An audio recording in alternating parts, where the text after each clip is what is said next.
So I asked what's up, but instead I've brought my younger sister Emily on the show for a brief moment. And better sister. Better sister on to discuss a story that something that she encountered yesterday while driving home from work. Emily, if you would take the floor, please. Speak directly into the microphone. Do not spit. So, I'm turning onto our street, and there's these 3 little kids, no older than 10 years old, biking. And one of them, the one in the front, obviously the pack leader, looks me in the eyes and throws a dab so hard, he looked frightened. And I could not dab back in time, because I would have killed them. The end. Thank you. Thank you. I mean, personally, I think the dab would have been worth it. Like, the kids knew what they were doing when they did that. Mm-hmm. That's a powerful story. Yeah, nothing at all to do with the episode or the show in general. I just wanted her to tell it. Yeah, no, speaking of dabs and siblings, mine, Wait, yesterday... is sibling 18 yet? Yeah, sibling is 18. Yay, we can say his name. Jack turned 18. Yay! And, I texted him, like, hey, happy birthday. And he responded, Keck, I'll dab to that. And I was like, I fucking hate you so much. Your brother sucks! I mean, it's all ironic, you know? I know. But irony is so 2015. I mean... Tell Jack to get with the times. Yeah, it's post... No, I have. It's like, post-irony is in now. And he just looks at me like I've lost my head. Which is fair. That's kind of a, like, crazy thing to say. But... yeah. Keck, I'll dab to that. I'll dab to that. If anyone in the world ever came up to me and said, Keck, I'll dab to that, I would put my fist through their face. Honestly, like, same, but, like, knowing him, you know, I'm like, this makes sense. Oh.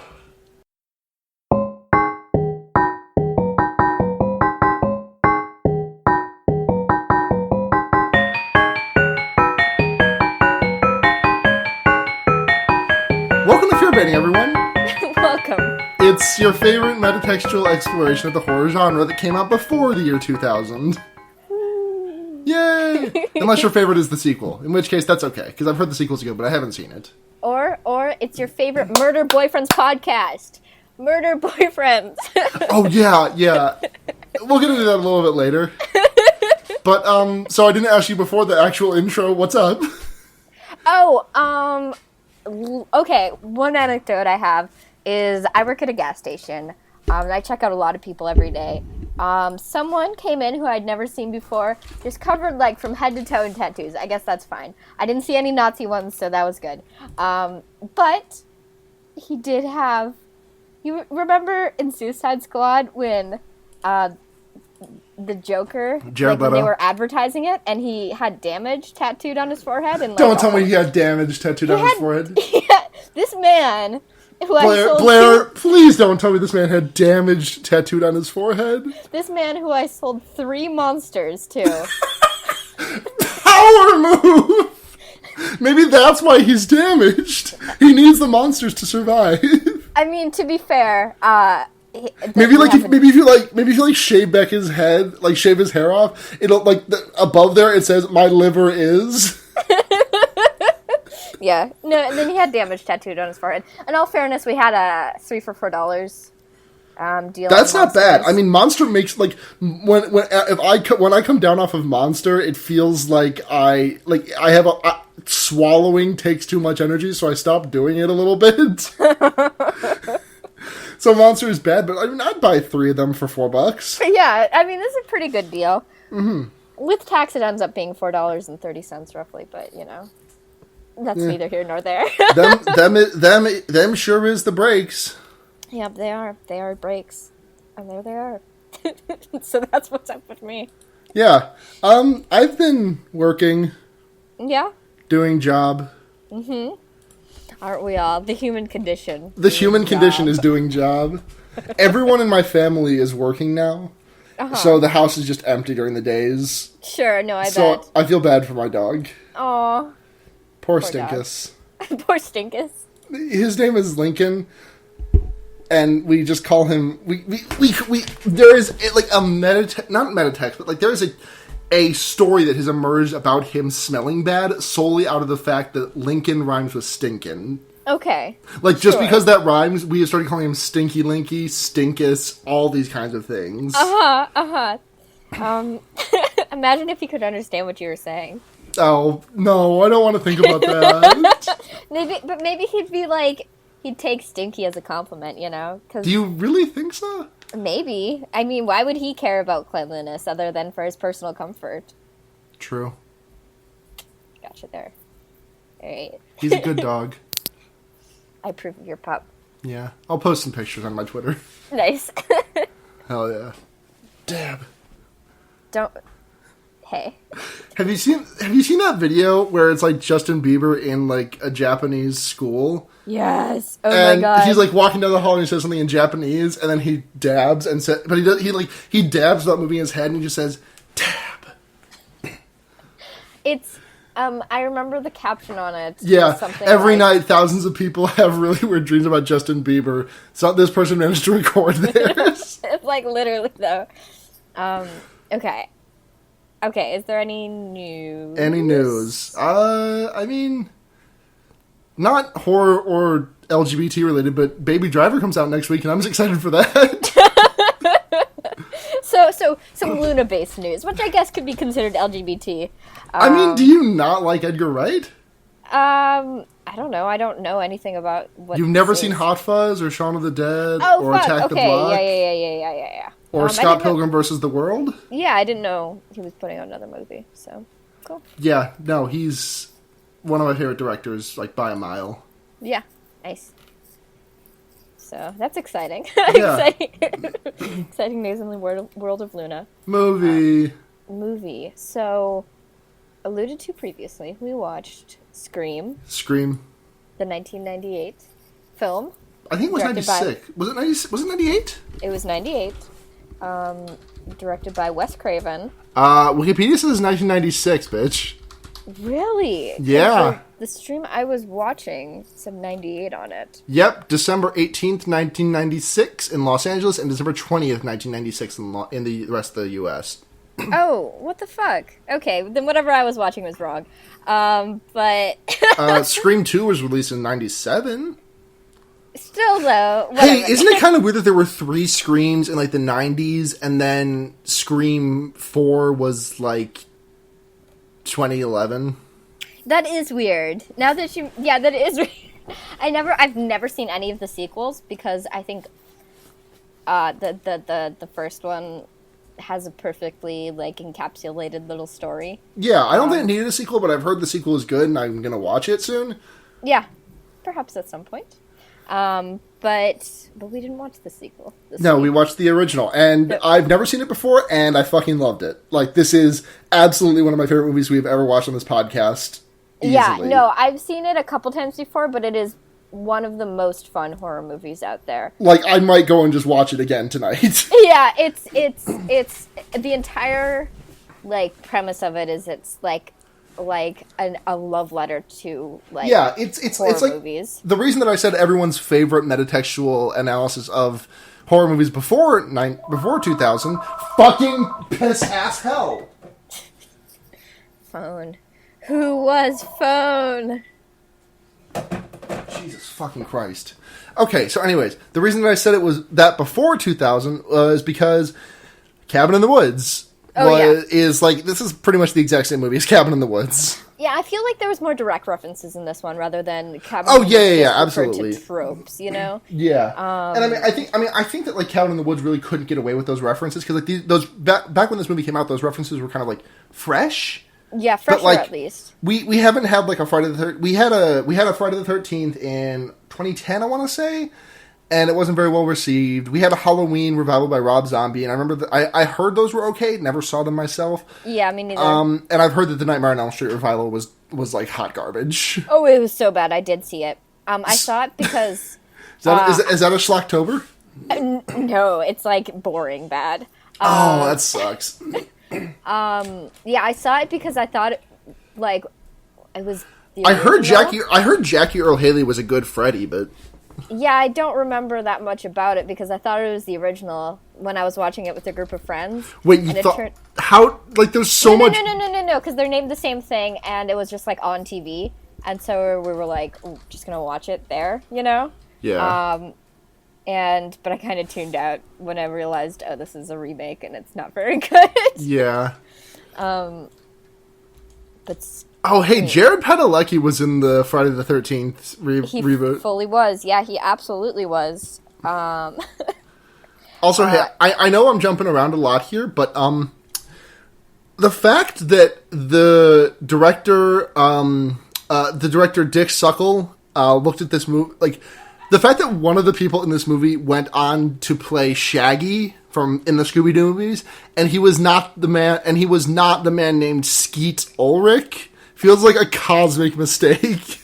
No, but I love that actor so much. Like, don't get me wrong, Matthew Lillard's a great Shaggy, but Skeet Ulrich, like, cosmically is destined to play Shaggy. No, oh my god. No, I don't think I've ever seen a movie Matthew Lillard has been in, and I have not loved the character he was playing. He's like the perfect, like, 90s, early 2000s teen movie actor. Yeah. Perfect. He's on Riverdale. Is he fucking really? Yeah. Oh my god. Now I have to watch it. Now I have to.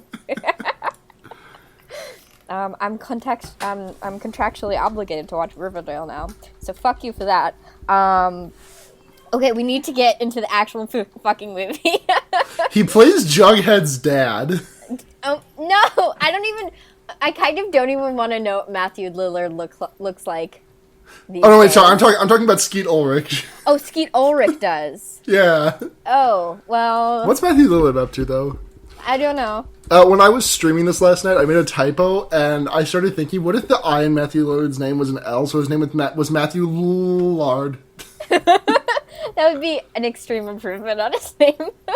Because as it stands, it is extremely hard to pronounce. Matthew Lillard was in a movie called Serial Mom. Okay. Yeah, I'm just looking at his Wikipedia page. Luna.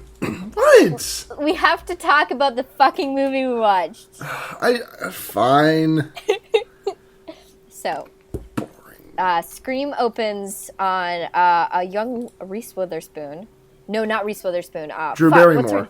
Drew Barrymore. I always get those two mixed up for, like, no reason. They look nothing alike, and they're like, I know. Reese Witherspoon was like 15. No, not 15. She's like older than Drew Barrymore. I'm like 99% sure of that. Oh, definitely. But, like, I constantly get those two mixed up for no reason other than they're blonde white actresses. See, in my mind, Drew Barrymore is not blonde because the first thing I saw her in was Charlie's Angels, where she plays a redhead. Oh, sure. Because Charlize Theron had to be the blonde in that one. Uh-huh. Oh no, Drew Barrymore is older than Reese Witherspoon by a year. Oh. So, you know what? It's totally reasonable for me to confuse them too. Fair enough. So Drew Barrymore, young Drew Barrymore, gets a phone call in the middle of the night. Well, not the middle of the night, around 10 p.m. She's popping some popcorn. Well, she's popping some popcorn in one of those, like, Jiffy Pop things.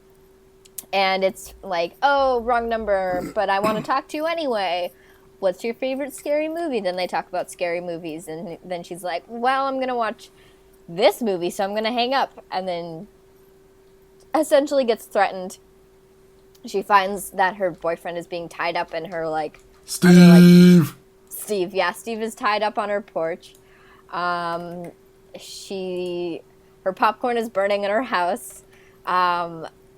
She is unable to, like, answer horror movie questions. And yeah, I mean, she makes a pretty understandable mistake. She insists that... Well, I mean, an understandable mistake... I agree, yeah. If she had seen the movie once or twice... Yeah. But, like, she says she's seen it 14 times. Yeah, I mean, yeah. But yeah, like, I've never seen the original Friday the 13th, and I had never seen this movie before, but still, this movie is somehow the reason that I know that, like, before I watched it this time, this movie was still somehow the reason that I knew that Jason was not the killer in the first Friday the 13th. Trivia. or / spoilers. I don't know if anyone cares about Friday the 13th spoilers. So, yeah, eventually she, like, gets murdered and stuff. It's a pretty iconic scene. You've probably seen it parodied in a Scary Movie, maybe. And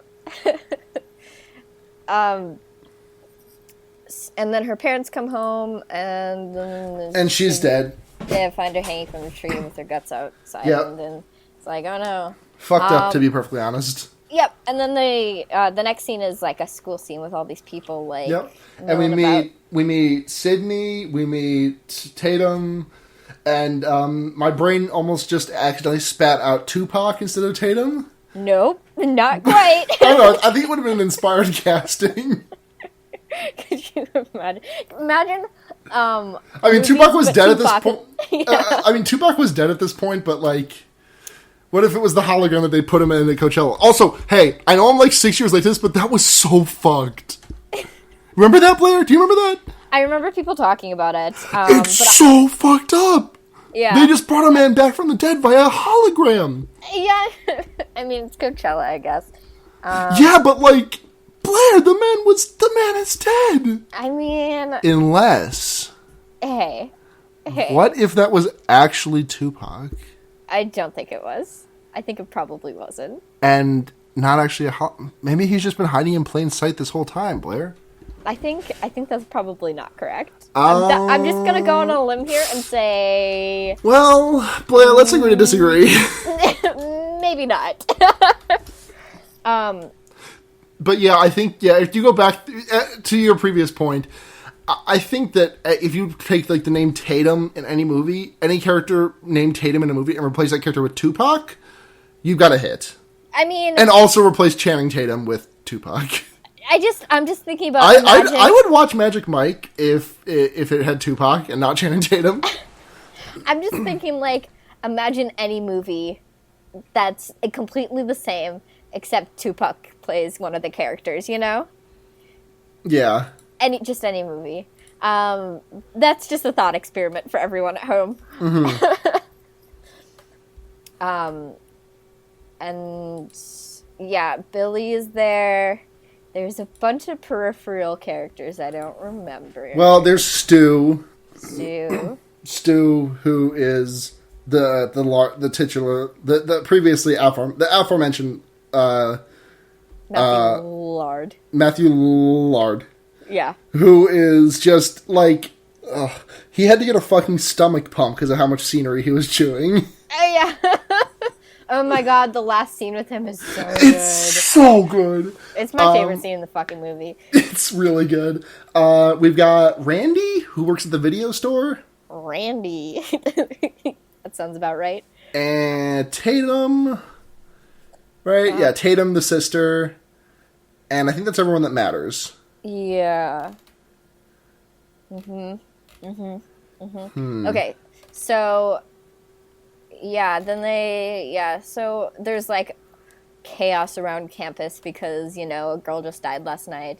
And the year previous, you know, like, there was already a sort of, like, traumatizing murder happening in their small town.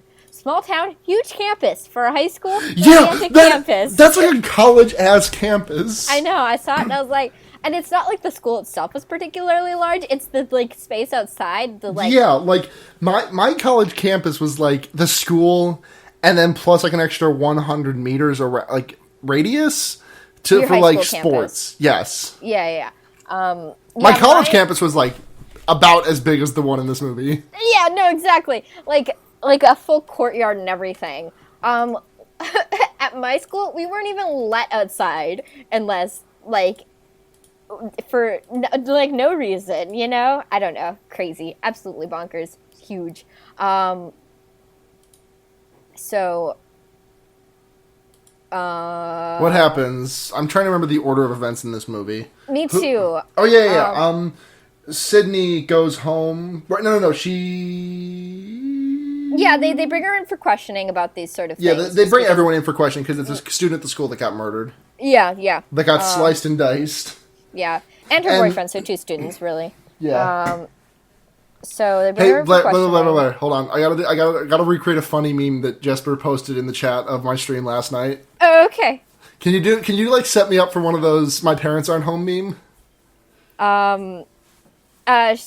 Okay, go ahead. Just say, hey, come over. I can't. I'm slicing and dicing. My parents aren't home. I smash the glass and immediately enter your foyer.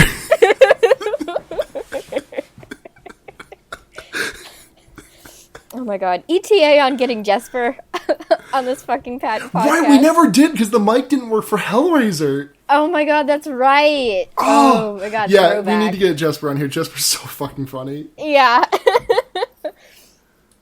Shit, okay.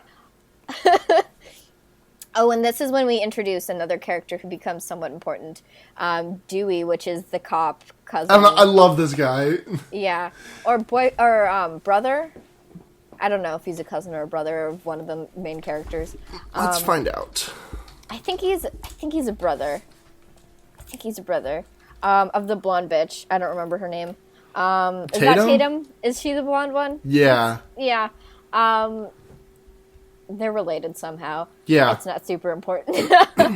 And we also meet Gale Weathers. Oh my god, Gale fucking Weathers. When I realized that was her name, I was like, I lost my...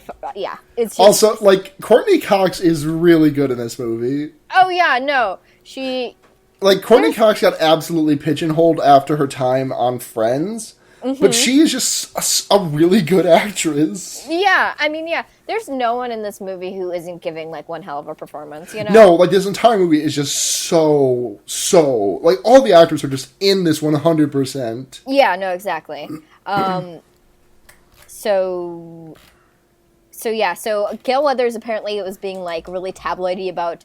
well, we learned that once... what's our protagonist's name? Sydney. Also, hey, I just out of curiosity, I went to I looked at Wikipedia just for Ghostface, and turns out Ghostface Killah was a rapper starting 4 years before this movie came out. Really? Yeah. It's an interesting little factoid. Yeah, it really is. This man predated Ghostface Killah. Ghostface Killah predated Ghostface. Well, I'm sure it was, like, probably something you'd find at a Halloween store before that anyway, you know? Yeah, but I mean, the name Ghostface probably wasn't, like, spread around. Yeah, that's true. God, I love Ghostface Killah. You ever listen to 12 Reasons to Die? I listen to a lot of rap. Well, okay. I'm sorry. I'm sure it's very good. Yeah. Yeah. So we learned that Sydney's mother died. Sydney. Sydney. Yeah, not That's Cindy. what Sydney. No, that's what I said. You said Cindy. No, I said Sydney. You said Sydney. You look. said Cindy. We're not getting into this. I said Sydney and you misheard me. And we also learned that Gale Weathers covered it in a super tabloidy way. Yeah, and Gale Weathers thinks that the man they put away, whose name was... Cotton something. Dick shit McFucker. Yeah, it's... like, it might as well have been for how much they talk about him. Yeah, she's convinced that Sydney misremembered. Yeah. We did skip over one of the most surreal scenes in the movie, which is when Sydney is making out with her boyfriend while an acoustic cover of Don't Fear the Reaper plays. Oh my god. I totally did not pick up on what song it was, but oh no, it's Don't Fear the Reaper. That rules. Yeah. It's the part where it's like Romeo and Juliet. Like, it's so fucking weird. Also, hey, weird thing, Fonzie is in this fucking movie. Who did he play? The principal, Henry Winkler. That's fucking right! Holy shit! Yeah, it's Fonzie, bitch! Oh my god. Dude, he... camping it the fuck up. He's uncredited in this movie. Really? Yeah. That's too funny. Yeah, absolutely camping it the fuck up. Being the principal. He explicitly remained uncredited so as not to draw attention away from the young main cast. Oh my god. God bless him. I'm so the fact that Henry Winkler is still getting work and wasn't just like forever Fonzie makes me so happy. Yeah, he plays a really good mean, like, principal. Yeah. Like, he also plays a good lawyer, which he does. I feel like he's done that a lot. He did that in Arrested Development. Yeah. Or was that Parks and Rec? Or did he do it in both? I'm pretty sure he was in Arrested Development. Yeah, he was in He was Barry Zuckerkorn. Maybe I'm misremembering who. No, I think he was in both, actually. Holy shit. Let's just double check. Yep, Parks and Rec. Dr. Saperstein. Yeah. Hey, isn't that the same name of the... Yeah, he's their dad. No. The same name as the fucking doctor in Rosemary's Baby. Holy shit! That could not be accidental. Or it could be accidental, but it's funnier if it's not. Wait, hold on a second. I'm finding out something. You keep talking. I'm figuring something out. Okay. Okay, so all that shit happens, and then Sydney gets a phone call while she's alone at her house because her dad's at some sort of, like, expo. It's not really defined what it specifically is. Holy shit! Yeah? Henry Winkler wrote Hank Zipzer. Yeah? The book, a children's book series that was an absolute favorite of mine when I was a child. Aw! That rules. What the fuck? You two are connected in some way. This is so... Yeah. Including books such as I Got a D in Salami, Day of the Iguana, and I Flunked My Field Trip. Wow. Written by Henry Winkler. Winkler. Wait, Winkler or Winkler? I don't know. Henry. I'm on a first name basis with him. Okay, anyway, so where were we plot-wise? Okay, so... they're in the house. Sydney Is fucking chilling, right? Huh? Is this where she's fucking chilling? She's fucking chilling, but then she gets a phone call from her, from someone. I don't know. Who she thinks is Randy. She thinks it's Randy. Yeah, she gets a phone call from someone. But it turns out to be really threatening and stuff like that. Yeah. And there is a really good scene where she's just like digging for gold for like 10, 15 seconds. And it's like, hey, what am I doing? Digging my finger further up my nose, gonna poke my brain. Yeah. When I was younger, I read a Shel Silverstein poem about snails that live in your nose that will bite your finger off if you pick it too much. Uh-huh. And that didn't stop me from picking my nose. It just like made me do it like furtively. So I'd like jam my finger for like half a second. Thank you for sharing that story. No problem. Fuck. Okay, so that happens, and then she's like freaking out. So she like goes to her friend Tatum's house instead for the evening because she doesn't want to be home alone. And while she's there, she gets a phone call from the same mysterious person. Yep. Again. Oh wait, we skipped over the part where Dewey, she's running away from, because Billy shows up, right? Yeah. Oh yeah, Billy shows up. Billy shows up like after Ghostface disappears, and he's like, "Oh my god, are you okay, Sydney?" And then he drops his cell phone, and she's like, "Oh funk, it was you." Yeah. So then the cops come and take her away, but she's running out the front door, and fucking Dewey is there, gun in one hand, Ghostface mask up to the door in the other, and scares the piss out of her. Like, what? I mean, obviously he's supposed to be an incompetent cop or whatever. Yeah. But, yeah, I mean, like, what? In the scene that you were just talking about, I remember that because he shows up with a gun in one hand, other hand empty, wearing a white t-shirt, and I think, like, boxers. Yeah. I love this movie. Yeah, it's good. It's some good shit. So yeah, she gets another phone call. Billy is in the fucking police, jail. Yeah, police office jail depart thing. He's in jail. Jail, yeah. And I tweeted the question tweet onto the wrong account. Oh no. I'm gonna tweet it onto the right one now. Well, we did get one question anyway. Yeah.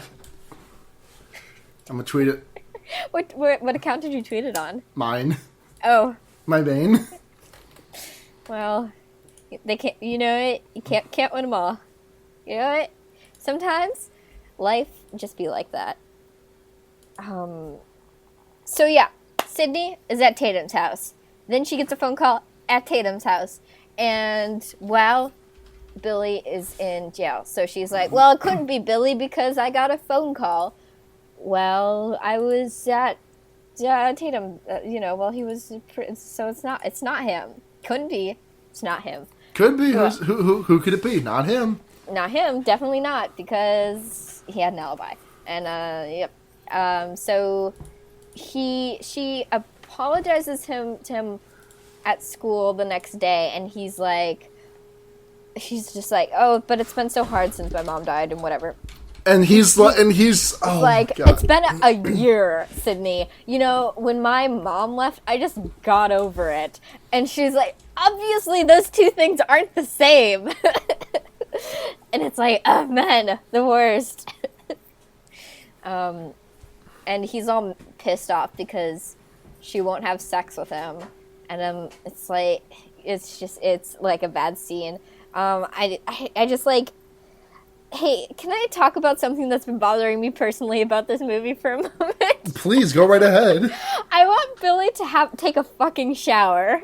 Yeah, no, that man's hair looks like he just dunked his head in extra, extra virgin olive oil and walked on set.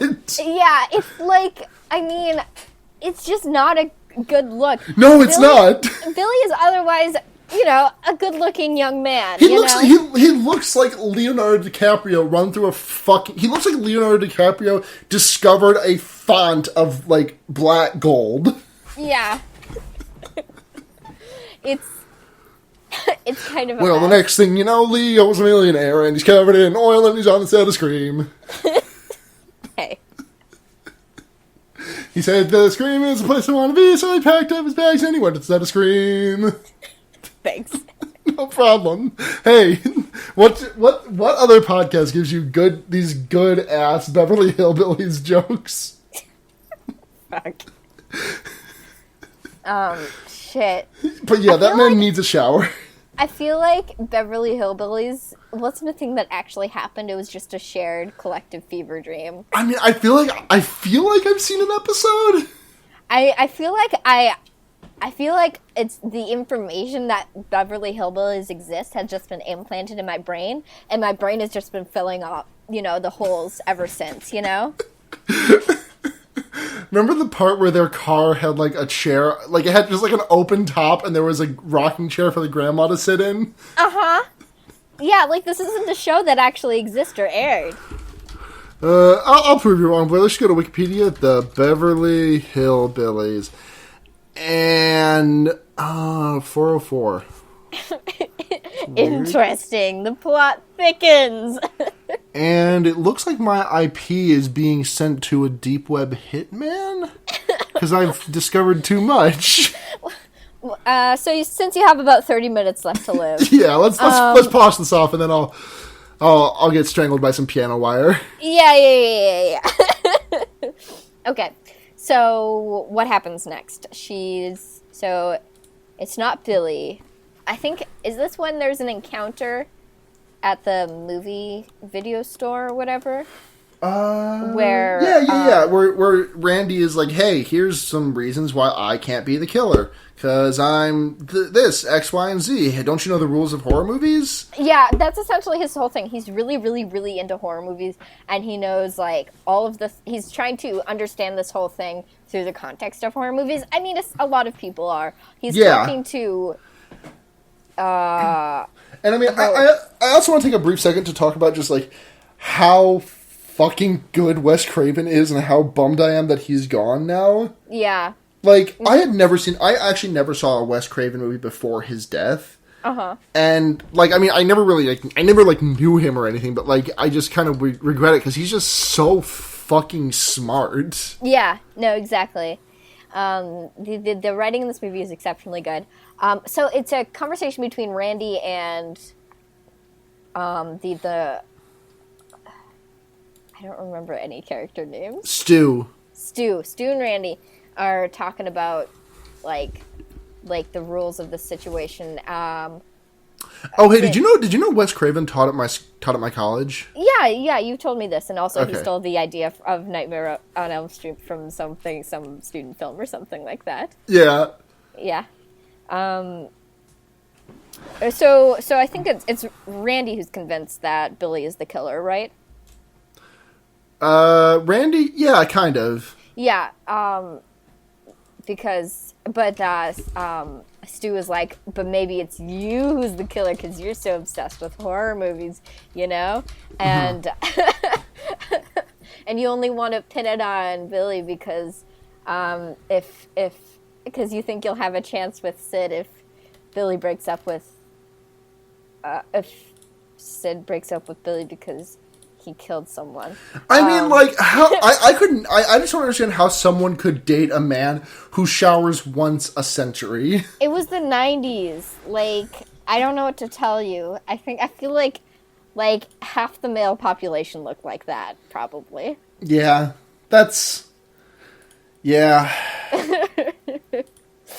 I mean, it's just part of cultural growth and evolution. We've grown past that. Have we? In some ways we're still afflicted by the same thing that caused that look to happen, but you know what? We're growing and changing, and that's what's important. Yeah, you know? go us. Go us. And I don't remember anything that happens next, except there's like a sort of like flirtation between Gale Weathers and Dewey, police cop Dewey. Then there's like, Bless you. thanks. Then I think the next big plot point is the party, right? Like, that's it, right? Yeah, then the party happens, and that's the rest of the... Oh, wait, we skipped over Courtney Cox getting fucking decked. Oh, yeah, because... We massively skipped over that, because, like, Courtney Cox is like, hey, I'm going to interview the daughter of the woman... I'm going to interview the daughter of the woman who got murdered last year, whose story I basically sold up the river. And also, hey, let's do an interview. And Sydney's like, sure, let's fucking do it. Kapow! Bam! Yeah. Right in the kisser. Mm-hmm. That happens. She gets brutally owned. The party happens, and there's all these, like, she sets up all these, like, cameras within it to, like, spy. Mm-hmm. That seems illegal, but whatever. Oh, highly illegal. It's a movie, so who cares? Yep. And then... They're watching Halloween at the movie. At the party. At the movie. At the party. And Tatum steps out to get some beers. Like, just a fucking, like, as many beers as you could possibly carry on your person at one time. Uh-huh. Oh, sleepy. Yeah. Yeah.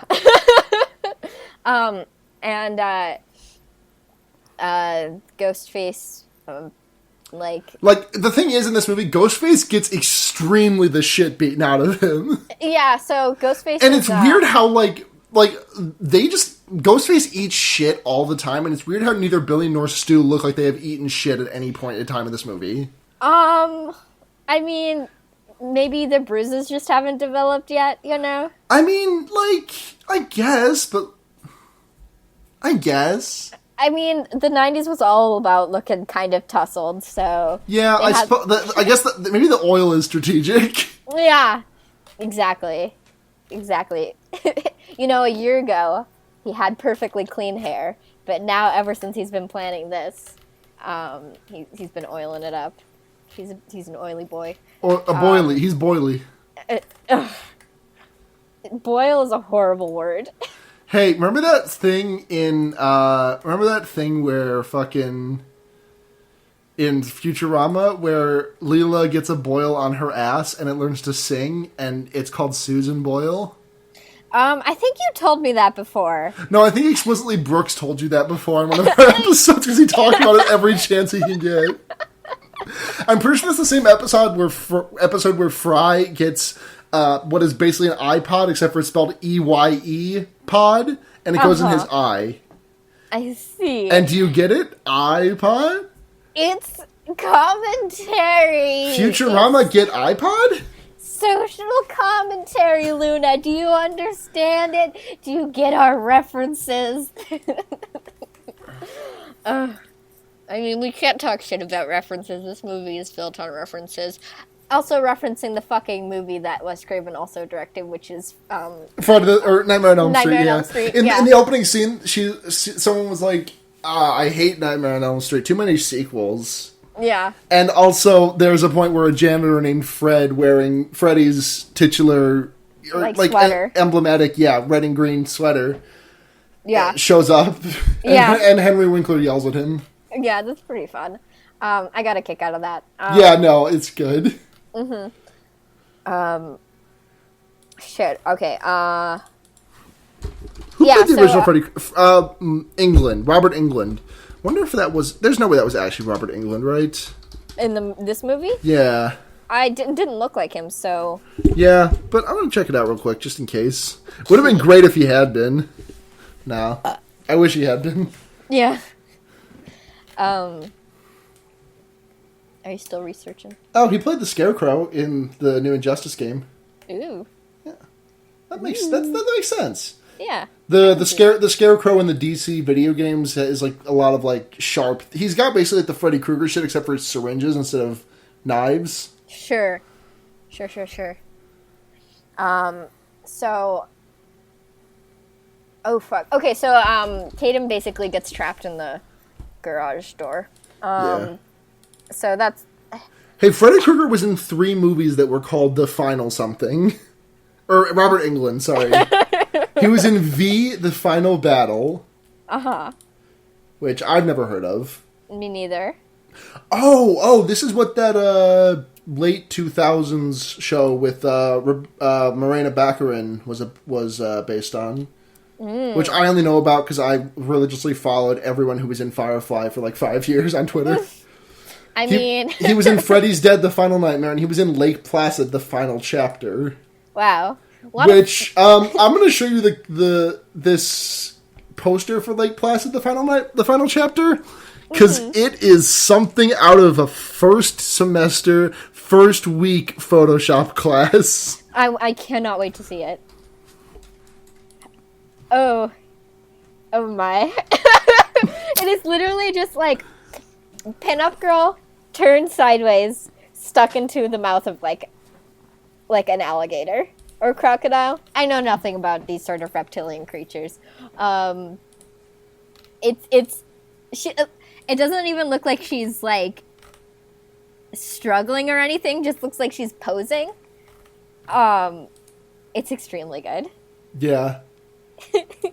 Yeah, I'll post it. Shit. Okay, so we gotta speed through this a little bit, I guess, because we're running out of time, and I got plans tonight. Same, yeah. I have to drive for an hour and a half, so let's go. I also have to poop. Let's get this show on the road, people. I have to shit. Let's fucking mobilize.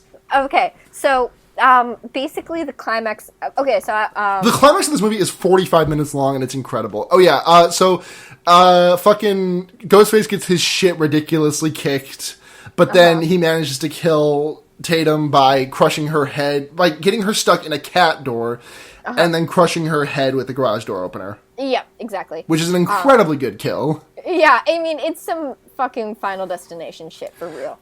No, it's more. That's more of a Friday the 13th thing. Like the fucking that's like a Jason kill. You said yeah. Like, I mean, it's a little bit more creative than a Jason kill, but not by much. Because like one of the best Jason kills of all time is in I believe I want to say Jason Goes to Hell, where he zips someone up in a sleeping bag and beats them against a tree until they stop moving. Mm-hmm. That's really good. Yeah.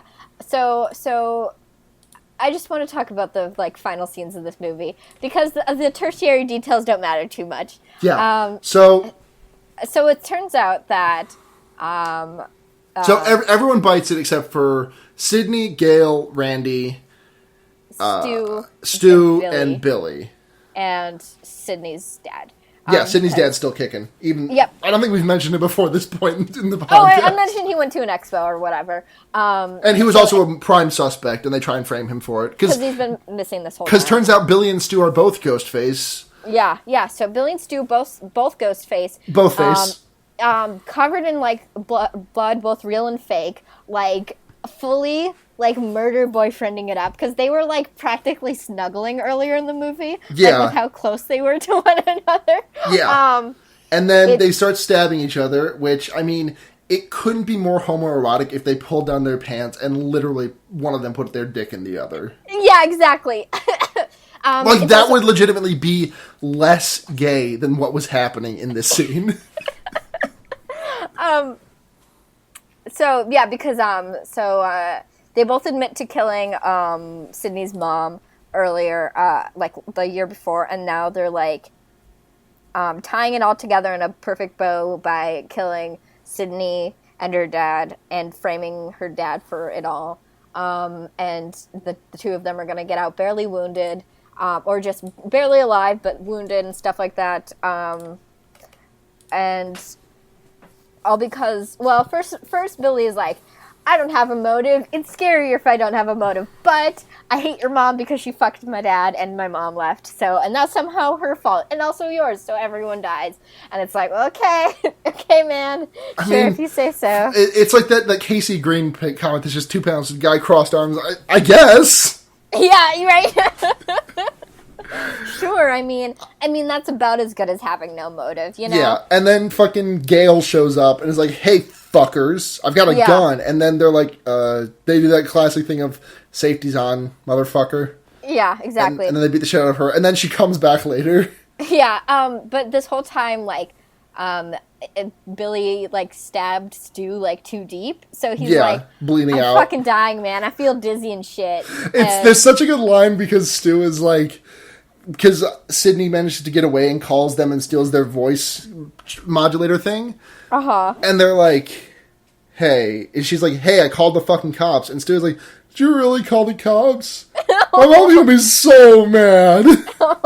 Yeah, it's like, I don't know, there's like this perfect air of like patheticness to Stu. Yeah. He's like maniacal but also kind of pathetic at the same time. It's like wonderful. I love his character so much.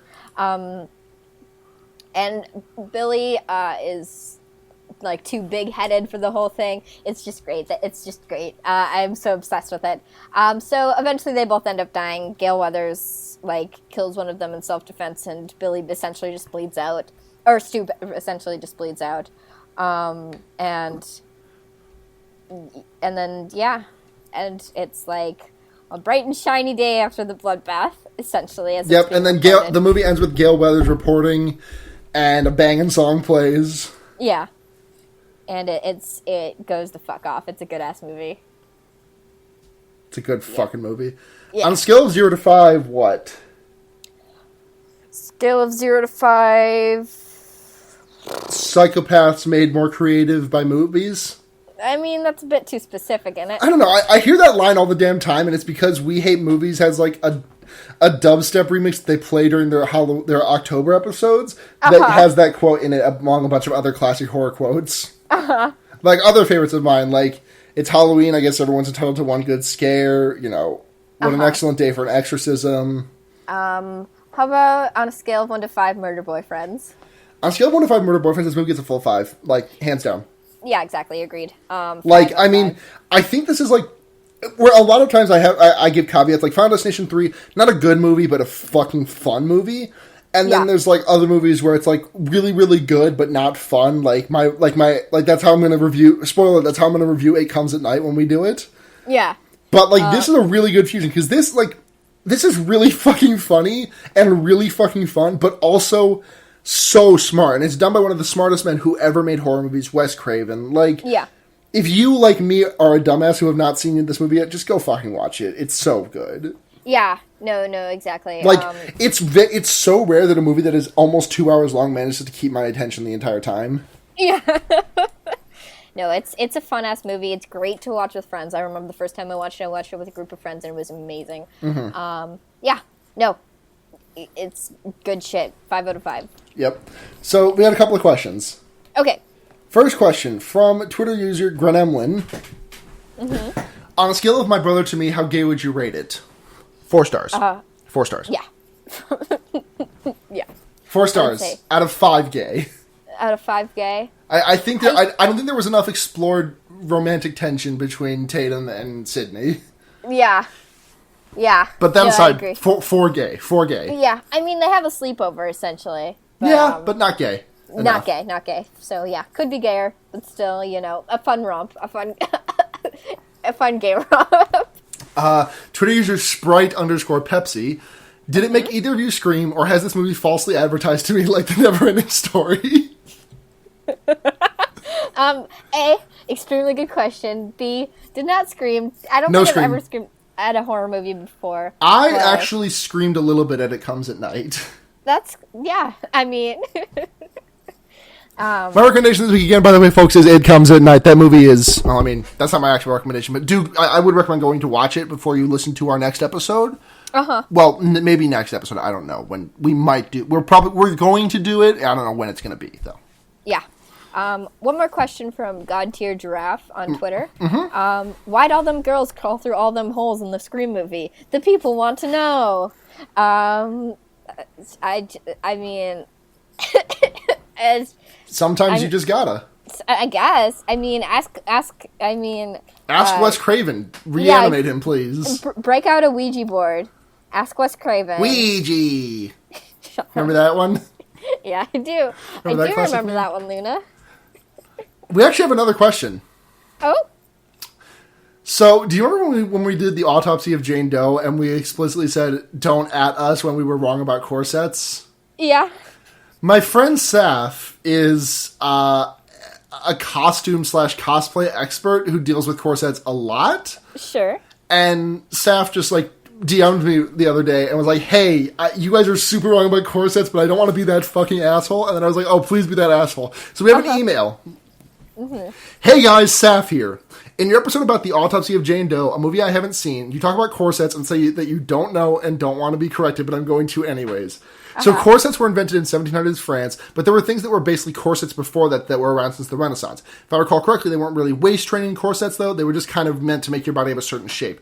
The tiny waist/hourglass thing, you were right about, though. It was more of a Victorian thing. However, the tiny waist thing didn't really happen until 1900 to 1910, and then died pretty quickly as corsets also died. Also, the corset silhouette at that time fucked up your back pretty bad.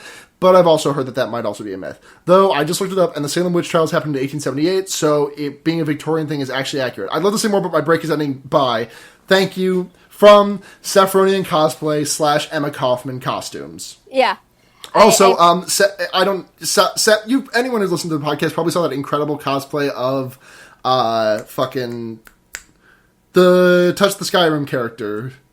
Susan Crushbone. Susan Crushbone, yeah. Yeah, that was Saffron. That was Saf. Oh, nice. Yeah. Fuck yeah. Very good friend and definitely future guest, Saf. Nice. Calling us the fuck out. Yeah. Twitter said, or not Twitter, sorry. The subject of the email is, you said not to at you, but Luna told me to anyways.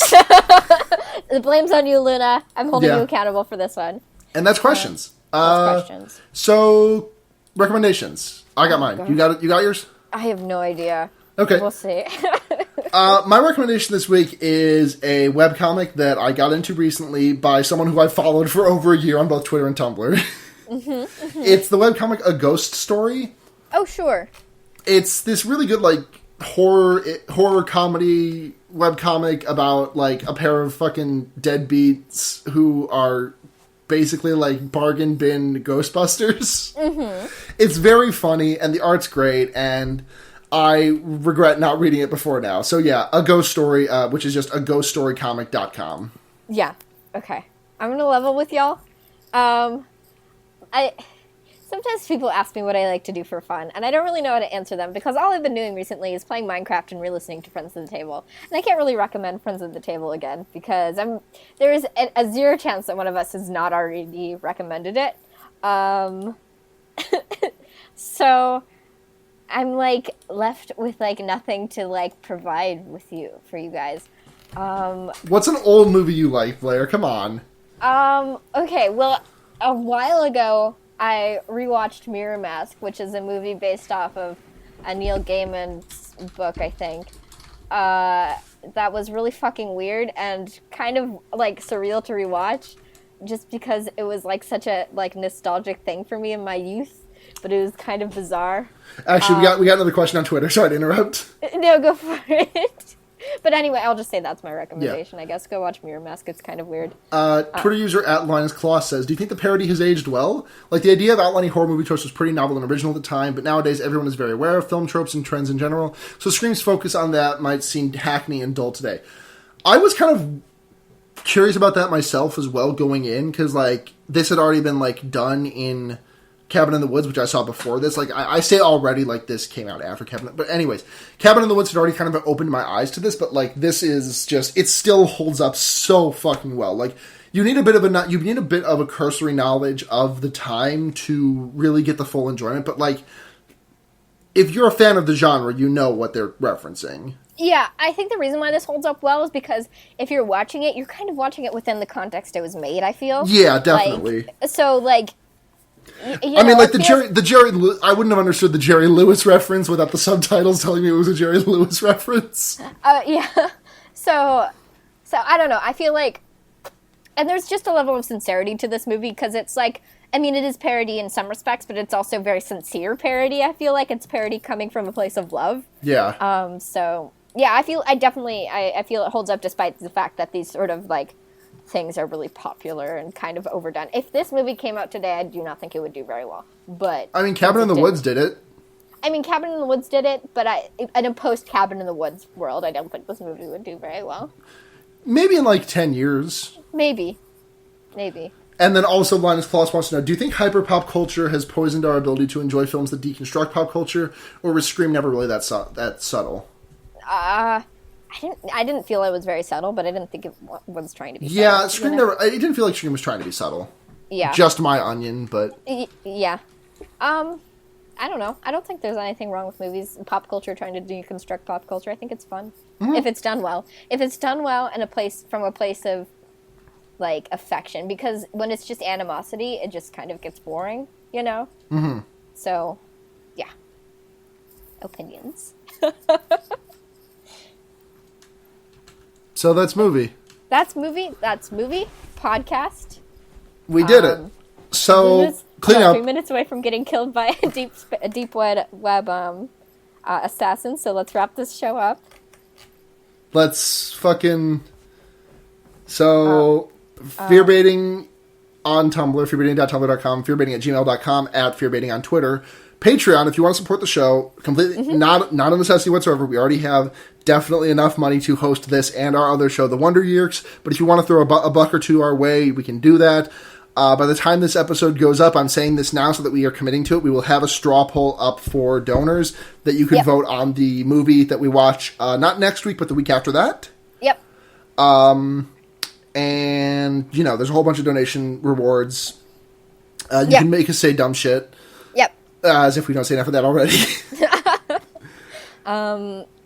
So you can find me on Twitter @BlairKitch or on Tumblr @brembopelt.tumblr.com. You can find me on Twitter @ChiesShatonaka or chiesatonakas.tumblr.com. And please go check out our other podcast that we do called The Wonder Years. It's an Animorphs Reread Rewatch podcast. Mm-hmm. And it's just my opinion, but it's very good. This Friday, once this releases, this coming Friday, we'll have a new episode out. Mm-hmm. Episode's only about an hour long. You still have time to get in on the ground floor. Come on, it's good. Don't you like Animorphs? The fuck's wrong with you? It's good shit. Yeah. And that's @The Wonder Years on Twitter if you want to check that out. Yeah, and our Patreon supports both of those, obviously. There's not a separate Patreon for Wonder Years. Could you imagine? It'd be too much to handle. Thank you all for listening. This has been Fear Baiting. I'm Blair. I'm Luna. And remember... You can put a fucked up guy... Anticipation. Anywhere. Do you get my Rocky Horror Picture joke? Yeah, I got it. You can put a fucked up guy anywhere. Good night, everyone.